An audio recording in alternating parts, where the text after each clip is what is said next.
Thank you for joining me for today's Beast Watch News Update. News from the Internet's most comprehensive Bible prophecy news website, BeastWatchNews.com. I'm Kimberly Rogers Brown.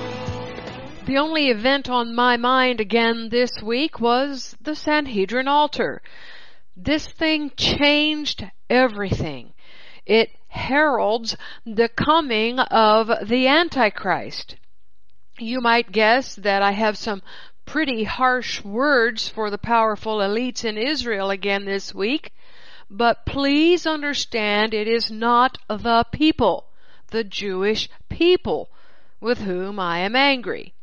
The Jewish people are my people. As a believer in Yahweh, they are your people too, and they are being duped by powerful religious Jews, just as Christians are duped by powerful Catholic and Protestant leaders, and Muslims are duped by their powerful leaders. So when you hear that passion and fervor in my voice, please stick around to the end, because I will have words of encouragement for you as well. The reason Yeshua came for the people is because the people are at the mercy of their leaders in every age, and leaders of every age despise the people. They always have had disdain for the average person. In Yeshua's day, if you weren't a Judaism Jew, you were called a sinner. Today, the elites call us little people and useless eaters. Sinners, little people, and useless eaters, these all reveal the sentiment that the New World Order religious elites of Judaism, Christianity, and Islam have toward us, to the point that they want to kill us in order to subjugate those who remain, to make them into slaves of the elites. Yeshua hung out with those so-called sinners. Today, he is concerned with us little people and useless eaters, and in the near future, he will come to our rescue. By the way, in America, both political parties have the same agenda. They don't argue over the agenda. Like the socialist and Nazi parties in the 1920s and 30s, it's not about the agenda. It's about how to make it happen. Literally, those in power are fighting over the best way to move forward with this evil plan, not whether to move forward with it. The point is, I am making a distinction between those who are wolves and those who are sheep, and I have no good words for the wolves. Now, on with the show. It's interesting that in the Torah portions we just had the crowning of Joseph. And in this week's news is Judah preparing to crown the son of Solomon? Well, Rabbi Berger, who claims to be a direct descendant of King David, as will be the coming Jewish Messiah from the line of Solomon, he's leading Judaism's charge to create the crown of the Messiah and unite the 70 nations of the world in an attempt to hasten the arrival of the king, according to Breaking Israel News. Rabbi Berger says that Zechariah 14:9 states the Messiah will unite the 70 nations. Here is what Zechariah 14:9 actually says. Zechariah 14:9 says, "And the Lord shall be king over all the earth. In that day shall there be one Lord, one Yahweh, and his name one." Being king of the earth and reuniting his kingdom are two entirely different acts by the Messiah. But Jewish doctrine says that the restoration has to do with 70 nations. Well, what does the Bible really say about the restoration and who will be restored? Israel. Israel with all 12 tribes will be restored. But rather than include those from the house of Israel that Judaism rejects, they teach that the restoration is the reuniting of the 70 nations. This past week's Sanhedrin altar reenactment that they called a dedication, at which they asked the 70 nations to come and make a Noahide declaration, is the first public display designed to reveal the Antichrist. Hanukkah is uniquely Jewish. The house of Israel was in exile when the Jews created the festival of Hanukkah. Indeed, Hanukkah has prophetic value in Scripture in Haggai 2:18, and Yeshua kept Hanukkah as recorded in the New Testament. So it is likely that Hanukkah will be associated with the introduction of the son of Solomon, Antichrist, who will restore the 70 nations to God, which is unscriptural and a lie, but that could happen at a future Hanukkah. First, let's understand the son of Solomon is not the true Messiah. Yeshua, from the line of David's son Nathan, is the true Messiah. Second, the nations will be ruled by Yeshua, but the nations are not what needs to be restored. Israel, all 12 tribes of Israel, is what will be restored. I believe Ezekiel's third temple will be built by the Messiah Yeshua upon his return.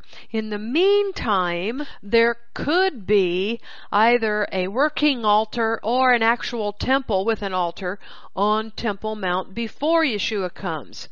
If the Jews build a temple, it will likely be Masonic and built by the religious New World Order, Christians, Jewish, Muslim, Masons. Yes, there are Christians, Jews, and Muslims among the 33rd degree Masons. It is also possible that the Dome of the Rock could be used as a temple. Remember, all three religions use the same symbols, and these symbols come straight out of Masonry. Under the Antichrist son of Solomon, Jews and Christians will come together under Judaism and Noahidism. Noahides reject Jesus, Yeshua, as does Judaism. However, misled and blind Christians, thinking the Antichrist is the Messiah they've been looking for, will swear loyalty to him, thinking he is the same as Jesus. Most people won't convert to Judaism, which is why Jewish leaders created Noahidism. Noahidism is simply a lower tier of conversion to Judaism, a lesser membership into Club Judah. This is a two-tiered conversion apparatus. The Noahide laws will appeal to Christians since they seem biblical and even have a couple of laws that are from the Ten Commandments, a point made by a friend at our discussion last Shabbat. Judaism will seem just too hard to Christians.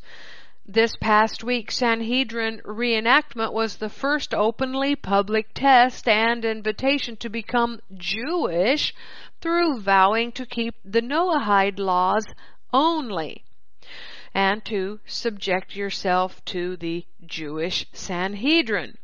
The Jewish religious leadership was testing the waters to find out if the world would be ready to accept the altar with its animal sacrifices and the Antichrist who will be associated with it.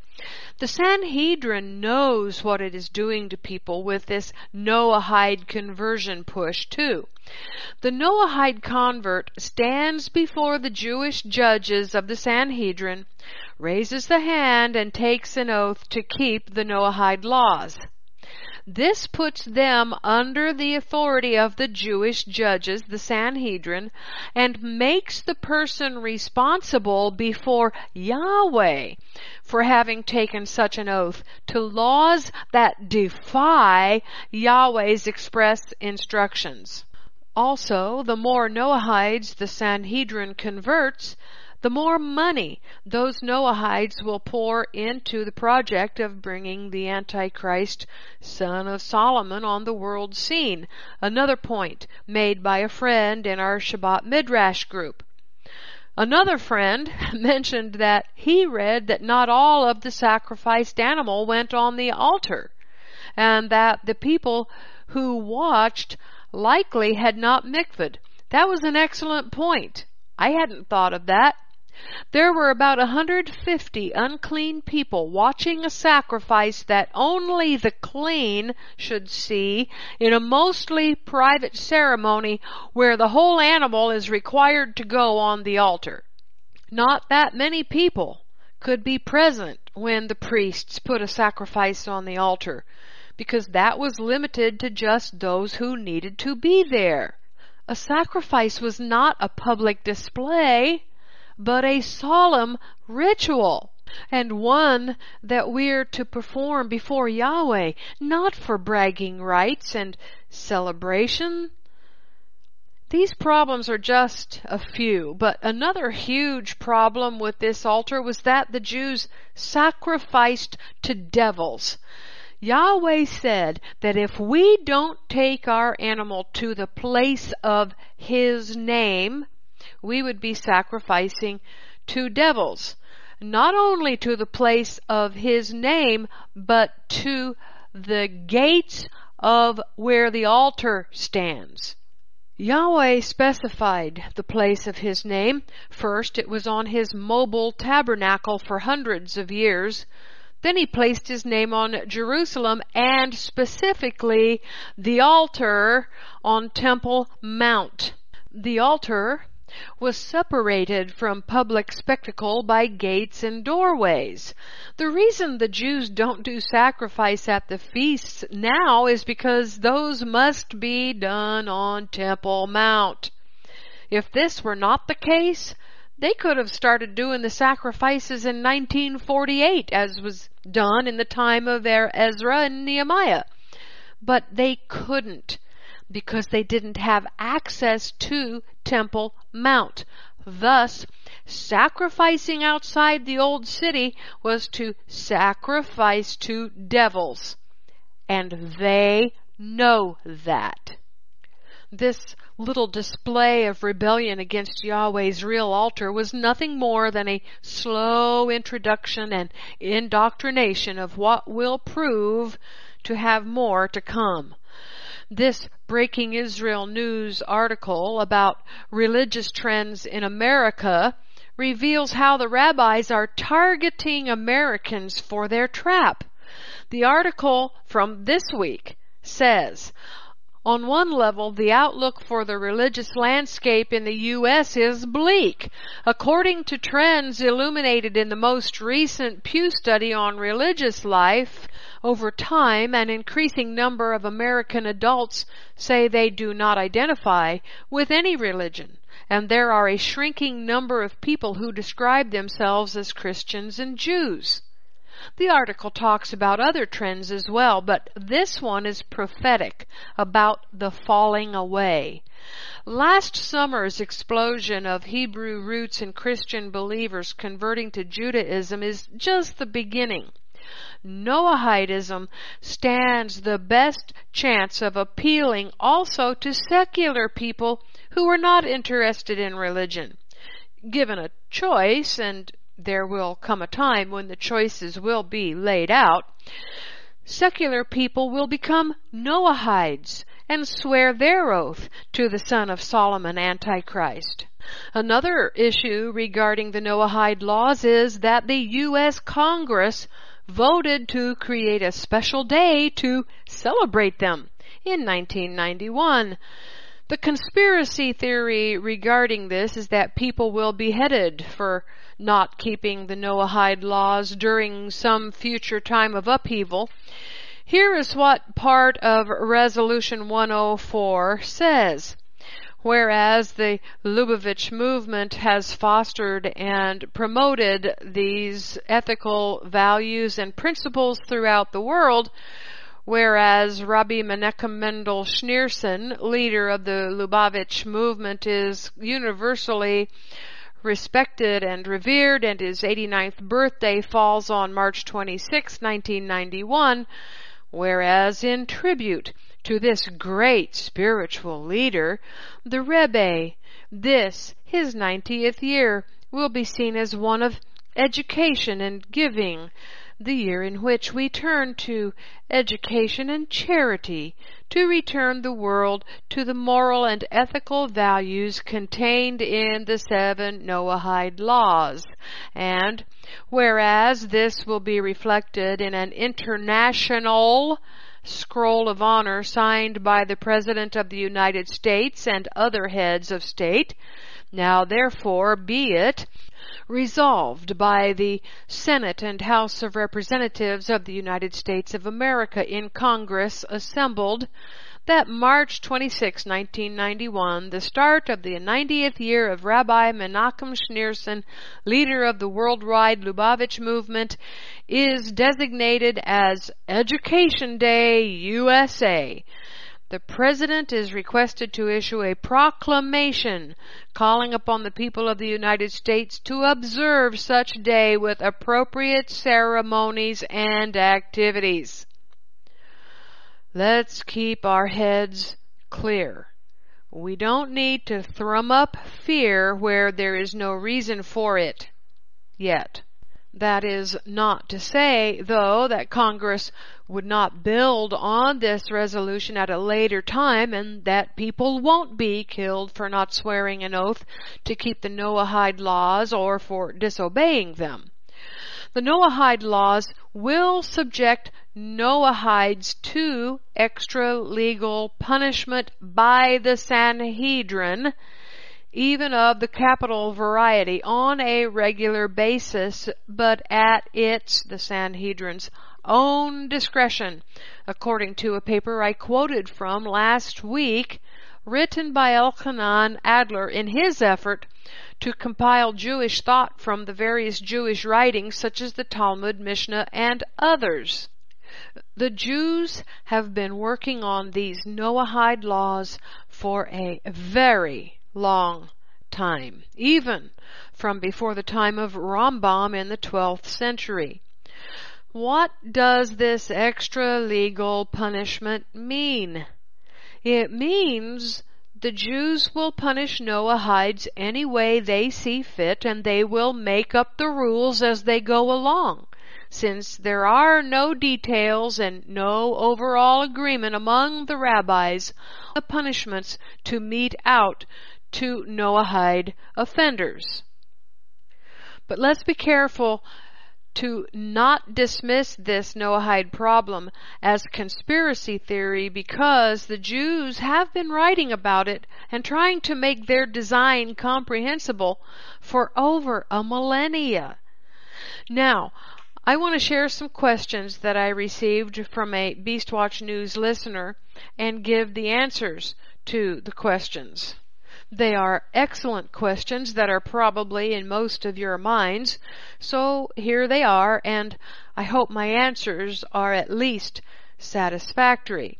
Number 1, do you believe the passages in Daniel 11 and 12, which speak of the taking away of the tamid, are in fact speaking of offerings being offered at an incorrect site on a cement altar?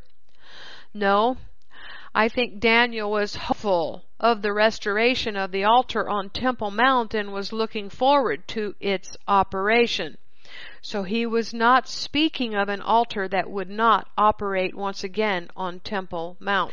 Daniel 12:11 says, "And from the time that the daily sacrifice shall be taken away, and the abomination that makes desolate set up, there shall be 1,290 days.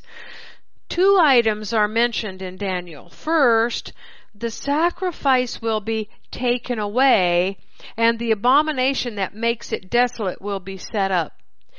This prophecy seems to be for a more immediate future for the Jews, because these same words are used in Daniel 11:31.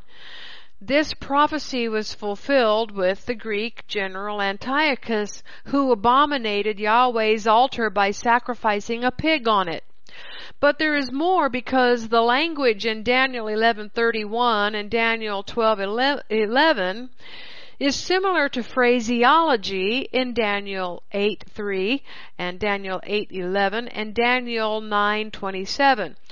All of these appear to have been fulfilled in the time of Antiochus, though the debate still rages. However, prophecies have near and far fulfillments.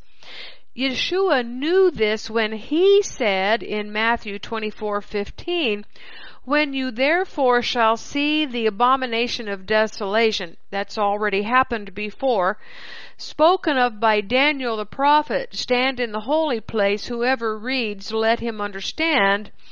Yeshua came after the Antiochus event, yet he prophesied it for the future. Matthew 24 is specifically about the end times and the Great Tribulation. Yahweh works in patterns, so we will see Yahweh's altar desolated again. But first, the altar must be a Yahweh-sanctioned and approved altar, standing and operating on Temple Mount, not outside the old city of Jerusalem. Stay tuned. I'll be right back after these messages. Each year at Passover, you say, "Next year in Jerusalem." Well, this is the year. Join Ani Yosef for 13 glorious days in and around Jerusalem, beginning with 4 days of service to the land, followed by Passover and a week of touring in Jerusalem. For just $825, get lodging and 2 meals per day while staying in a Jewish community with other Hebrews from all over the world. Go to AniYosef.com for details. That is ANIYOSEF.com. Join us this year in Jerusalem. Thank you for listening to the Jerusalem Report on Beast Watch News. Full news coverage with a Hebraic perspective of the headlines fulfilling Bible prophecy. Remember to financially and prayerfully support Beast Watch News for keeping you up to date. Send your donation to Beast Watch News today. It takes money to operate this ministry, and your help is much appreciated. We don't know what act will desolate the end times altar, but we know that the Antichrist will set up his image somewhere, perhaps close to the altar, as was done by King Manasseh in 2 Chronicles 33:7, a placement prohibited by Yahweh. That image will cause the whole world except the elect to worship it. By worshiping the image that is on Temple Mount, one will be worshiping the beast system that put the Antichrist, the son of Solomon, in office. And second, the desolation of Yahweh's properly functioning altar will mark 1,290 days to the arrival of the true Messiah, Yeshua. Question number 2. Is this an event that actually has the fingerprints of Hasatan all over it, or should we look for another dedication? Yes, this is the work of the devil, Hasatan, and please refer to my earlier comment on sacrificing to devils. Number 3, does the passage In Mark 13:14, when it says, "When you see the abomination of desolation standing where it ought not to be, let the reader understand," perhaps refer to the fact that the altar has been placed in an incorrect place, or just that the one desolating the altar not to be there.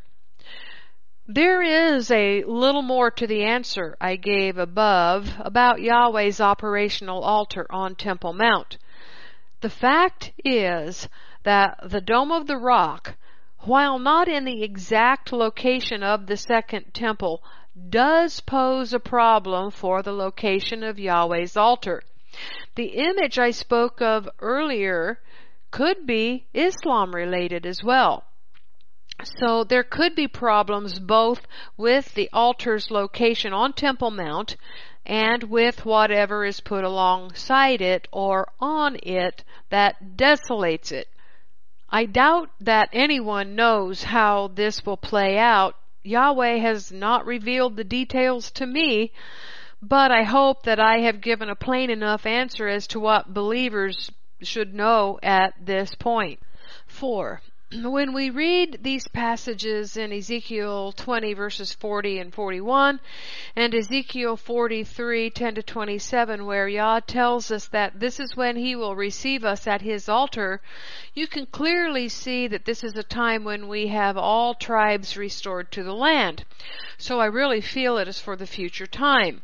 So if the time following the restoration is the time that He receives us, does that mean that He really did not intend to have the altar service reinstituted at this time? I so feel that what is going on in the land with this dedication is not clean. You are right that the Sanhedrin has sacrificed to devils, and they have violated every law of tahor, or clean, in doing so. But this does not mean that Yahweh does not want His altar to be operational now, that He wants to wait until Yeshua comes to restore it. Yahweh gave His people a mandate in His instructions in Exodus to build and maintain an operational tabernacle or temple at all times. This happened in Exodus 25, 8 and 9. This building includes an operational altar. Thus, Yahweh's people are to have an operational altar at all times when they are in the land. I believe Yahweh is disappointed that there is still no altar for His people to return to and no dwelling place for His earthly presence. And thank you for those excellent questions. Now, let's talk about what happened at the altar reenactment this past Monday. This is information again from Breaking Israel News. The Guatemalan ambassador Mario Adolfo Baruco Flores discovered his Jewish identity at the Sanhedrin's temple sacrifice reenactment, where he made a speech for the occasion. He said, "This is a truly historic moment. My government is pleased to be partners with the Sanhedrin and with Israel in bringing the Messiah." So yes, Flores understood correctly. The Sanhedrin and Israeli government are trying to cause the Son of Solomon to appear. Immediately following the ambassador's address, one of the rabbis from the Sanhedrin approached Flores to ask if he might have a more personal connection to the Jews. Flores told the rabbi he is Christian but had a Jewish grandmother. The Sanhedrin began to gather around Flores upon making this statement. They determined that Flores is Jewish because his mother was part Jewish.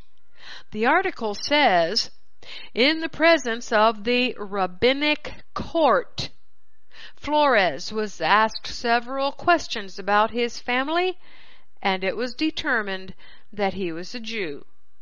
This came as a surprise to Flores, who was unaware that his family connection conferred upon him Jewish status.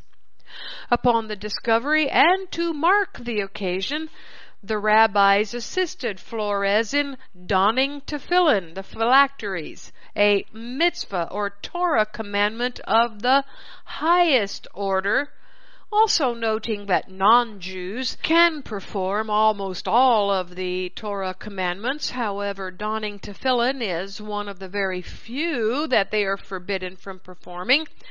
So it was a clear sign that the Sanhedrin had entirely accepted his status as a Jew. In other words, because he represents the government of Guatemala, this particular Jew doesn't need to convert to Judaism or Noahidism for the Jews to recognize him as Jewish. Again, let me repeat, Noahidism is nothing more than a lesser membership in Club Judah. There is no mention that Flores was made to raise his hand to take an oath. The rabbis probably didn't want to push the denial of Yeshua yet. Now, you and I would have to endure the studying and cost of converting to Judaism or Noahidism. Yes, there is a cost for converting to Noahidism. But note that they said non-Jews can perform almost all of the Torah commandments. The operative word is almost. The one biggie is the Sabbath, of course. Unless Ambassador Flores would deny Yeshua and become a converted Jew to Judaism, not Noahidism, he will be prohibited from keeping the Sabbath. I can't stress enough that both Judaism and Noahidism are the Jewish leaders' method of getting people to deny Yeshua. Rejecting Yeshua has been their biggest concern for 2,000 years. Next, note that the rabbis put tefillin on the ambassador. The tefillin is prohibited to non-Jews too, and just to confuse you, they say that Noahides are non-Jews, but they wrapped Flores in the tefillin as a sign that he was an instant convert to Judaism, albeit one with his belief in Yeshua still intact. They'll work on that later. What they need now is good PR from a high government official of any nation, and this one from Guatemala will do quite nicely, thank you. Then Flores danced in celebration with a rabbi, while the other rabbis joined in song and dance around them. Rabbi Hillel Weiss, the spokesman for the Sanhedrin, who was heavily quoted in last week's Breaking Israel News article reported by Beastwatch News, noted that it was highly symbolic that such a revelation should come about at the dedication of the altar. He said, "We are on the cusp of the revelation of the Moshiach, the Messiah. One of the functions of the Messiah is the ingathering of the exiles. This is not merely people deciding to come to Israel. It is a miraculous process, which is what we saw here. It is God revealing things that are hidden. Hidden Jews. Hidden connections to Israel.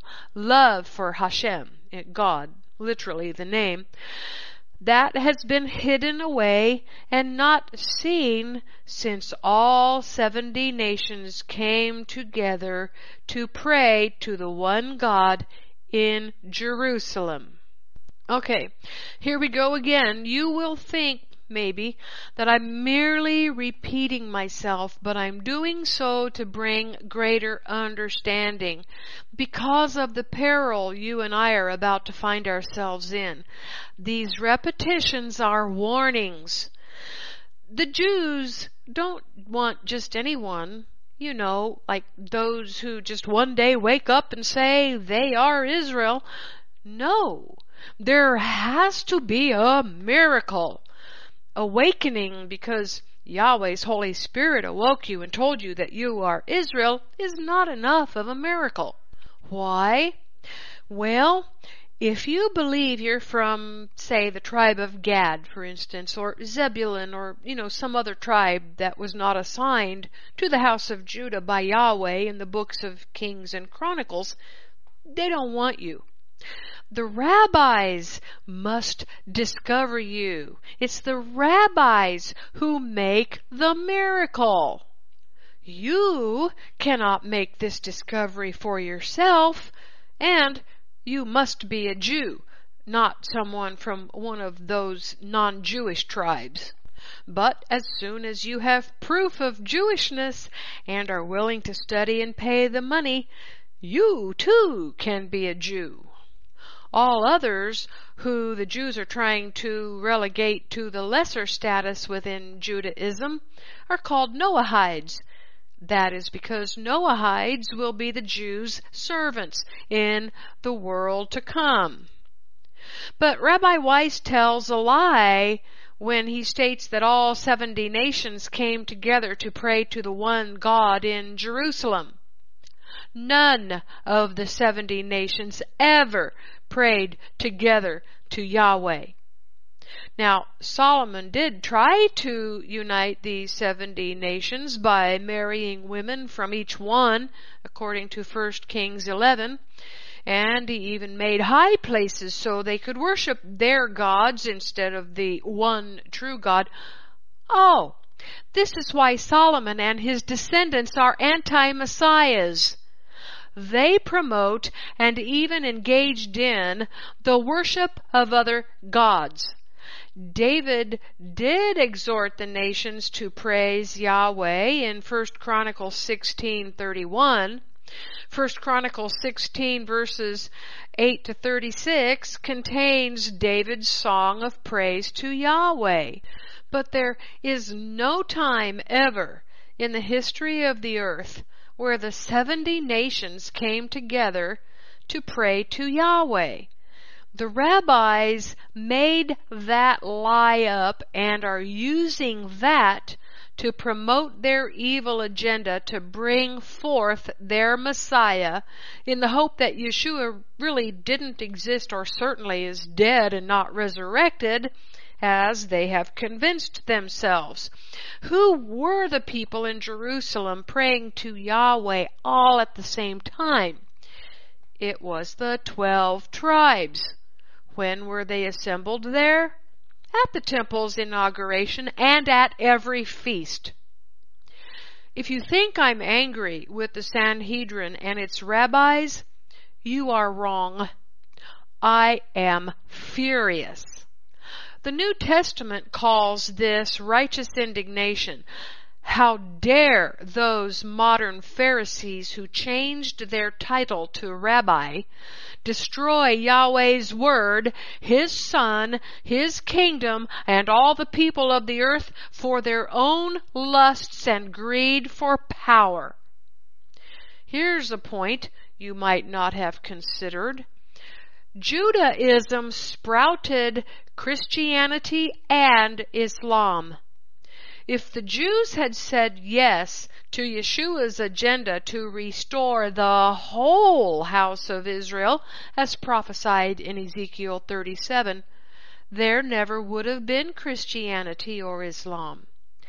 Judaism is the father of twisted doctrines, and it comes straight from hell.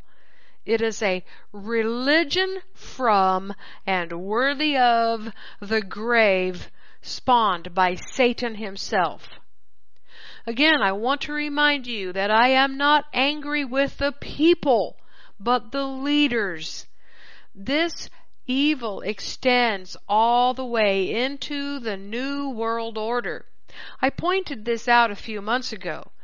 There is a connection between Judaism, the New World Order, and Masonry. They are, in fact, the same religion under different names. So the people trapped in these three religions, Judaism, the New World Order, and Masonry, are just that, trapped.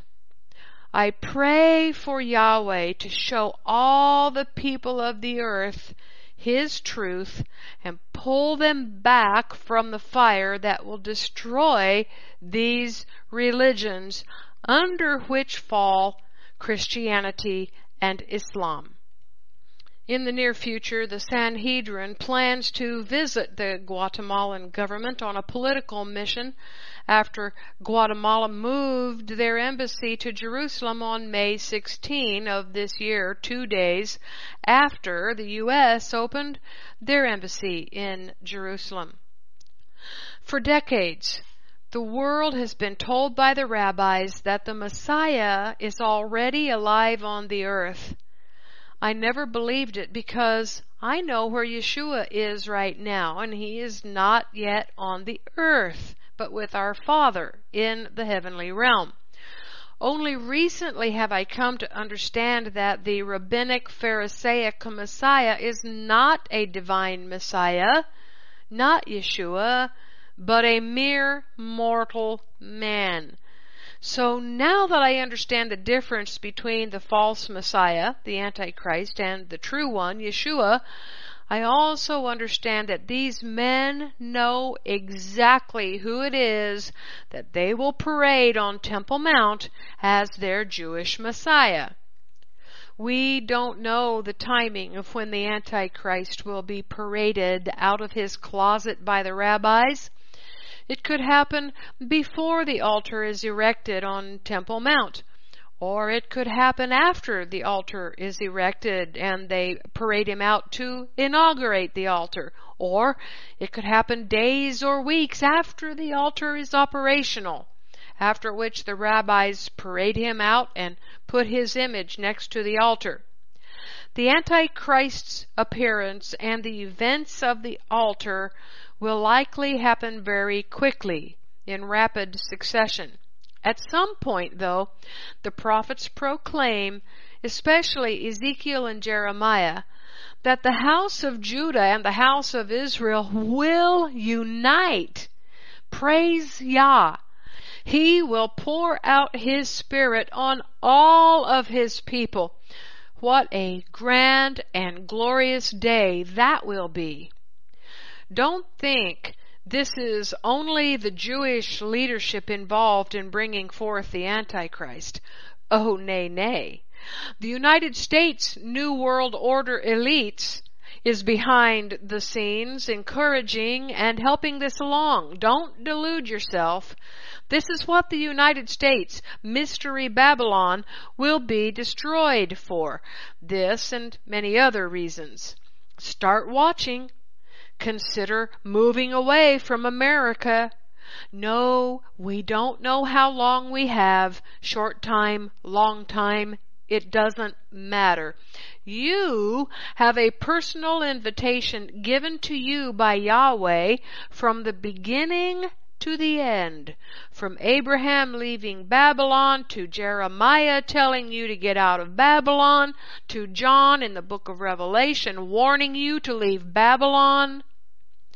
We just saw the dress rehearsal as an introduction to both the altar and the anti-Messiah who will defile it.